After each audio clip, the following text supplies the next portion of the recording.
economics class. We're working on Unit 1, pages 15 through 16, and let's get started. Again, we're dealing with scarcity. Different countries have come up with different ways of addressing the scarcity problem of there not being enough resources to meet unlimited wants. The way a nation determines how to use its resources to meet people's needs and wants is called an economic system. Every government, every country has an economic system that its leaders, sometimes the people, sometimes not, but the leaders have decided is the best economic system to make their people happy, or maybe in some cases make themselves happy. The success of a country's economic system is dependent upon how it answers three basic questions. So the first question is, what should be produced? So I got the guns and butter example again. Let's say we need to make guns, and we need to make butter. Remember, guns represents defending ourselves, butter represents feeding ourselves. So we got to decide, what are we going to produce? We need both, but do we need a lot of guns and a little bit of butter? Do we need maybe a lot of butter and only a few guns? What do we need to produce? And there's no one right answer. Depending on how many resources you have determines how much you can make of one or the other, and how much you might have to sacrifice one to make of the other. But there's no one right answer because it depends. Some countries might make a lot more butter than guns because they're pretty safe. They got a lot of good beefy friends to protect them, so let's make more food and feed more people. Other countries are like, no, we're surrounded by enemies. We need guns. We need to defend ourselves because we can't eat if we're dead. So for them, the answer is to make less food and more guns. It depends. It changes from country to country. Another question that governments have to ask with their economic system is, how should it be produced? Meaning, like, who's going to make all these guns and butters? How many people do we hire? Because if we hire so many people to make this thing, then those people can't make something else. What educational level do we need to require people to be at? Can anyone with a high school diploma make our guns? Or are guns so advanced that you need an engineering degree or something like that? How well do we pay these people, compensate them? What resources go into it? Like, do we need a lot of oil to be able to run factories to be able to make butter or guns? Like, what kind of resources are we willing to use to spend, or it could be even money? What kind of capital do we need to make what we've decided we need to make? Finally, for whom should it be produced? Meaning, after we make all these guns and butter, who gets them? Is it just, well, okay, here's the guns, here's the butter, come up and get them, first come, first serve? Or do we say, well, only the rich? Or maybe we say only the poor? Or maybe we say the different levels of income gets more butter than others? Is it by a physical location? If you live in the east, you're by the enemies, so you get the guns, and you get a little bit of food. And on the west, you have no enemies, so you're not going to get many guns, and we'll give you more food. Is it by physical location? Do we a lottery? Do we vote? Or do we just do everyone gets an equal amount? Or some other thing? I don't know. There's a lot of different, again, there's no one right answer. It depends on the country, depends on the situation, on what their exact needs and wants are. If the needs and wants are unlimited, that's true of all countries, but the precise needs and wants are going to be different. America is going to have very different needs and wants than Ghana, because Ghana doesn't have as many enemies and terrorists going after it from around the world as we do. They might struggle to feed each other, so they need to put more resources in trying to get food and less in self-defense. Whereas America, we have a tougher situation. We have a lot of people to feed, but we also have a lot of enemies to defend. So we've got to figure out all three of these questions based on our needs, just like Ghana or Italy or South America on theirs. There are three major economic systems that attempt to answer these questions for their people.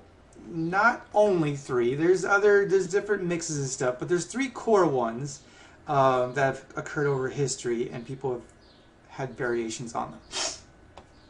The first is traditional. At one point, this was the economy everyone had. Now it's still found in the world, but it's much less common for a lot of reasons. In a traditional economy, All those three questions are answered according to one rule: tradition, the way things have always been done. It's the way my granddaddy did it. It's the way his granddaddy did it. It's the way his granddaddy did it. And that's the way we do it. And that's just the way it's always been done. And we're not going to do it a different way. I don't care what kind of high education you have. I don't care what kind of big ideas you have. No, it's the way we've always done it. This is the way we always will do it. These are our customs. This is our culture. This is just our way of doing things. That's traditional way of answering those questions. And it's the same answer problem. Who do we produce for? Well, who have we always produced for? What do we produce? Well, we're going to produce what we've always produced. How are we going to make it? The same way we've always done it. A command system.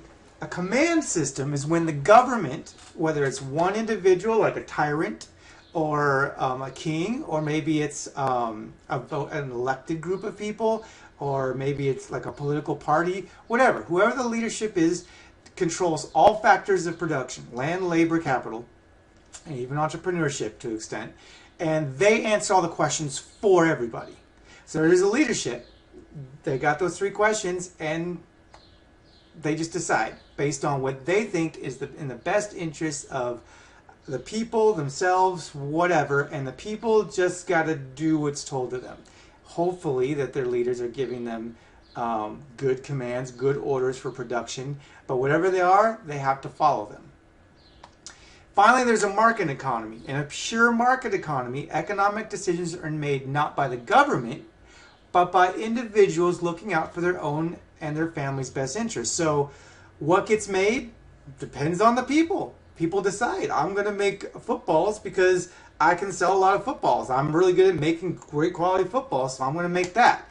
In the command economy, you'd only make footballs if the government decides, yes, we want you to make footballs. Or if the government says, no, no footballs, we don't make any footballs at all, then the government will say, no, no one makes footballs.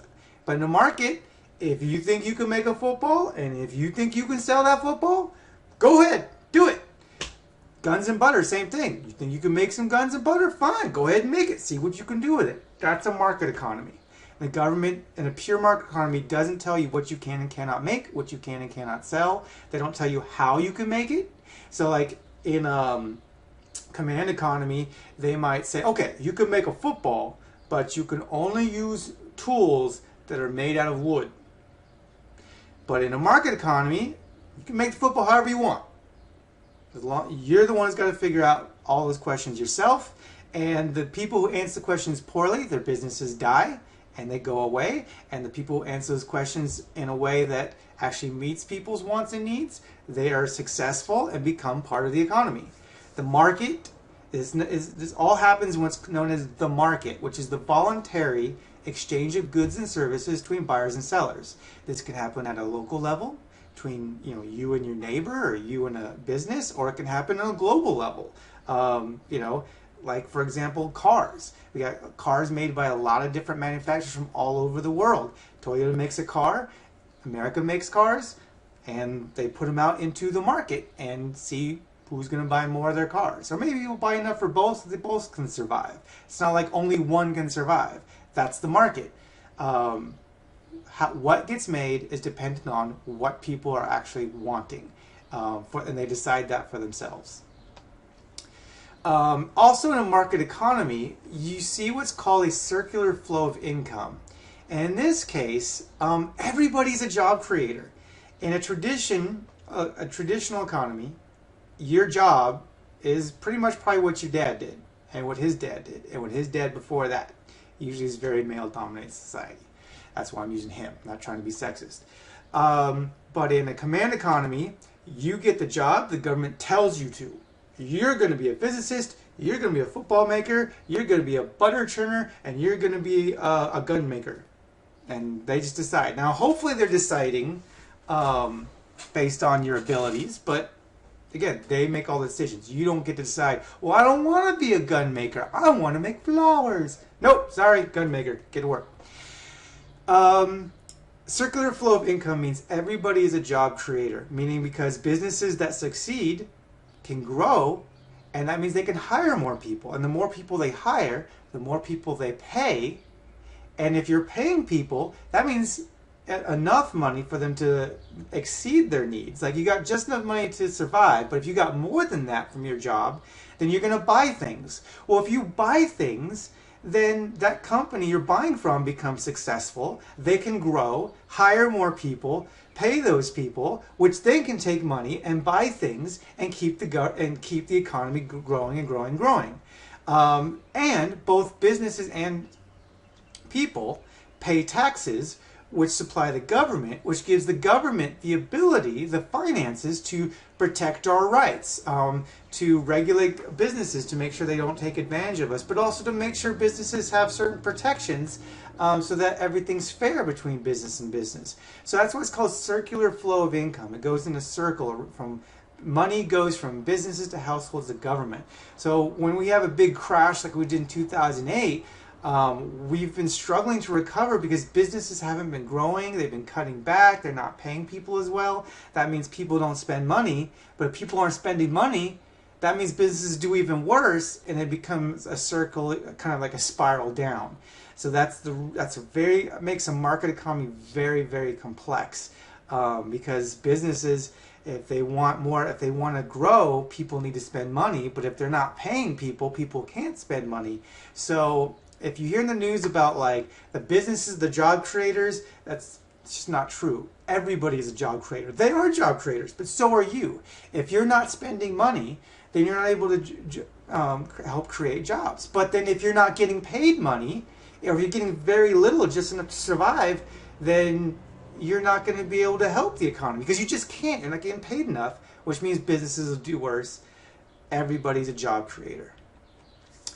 What does America do? Well, America, as well as many other nations, uses a mixed economy, meaning we have elements of both command and market economy.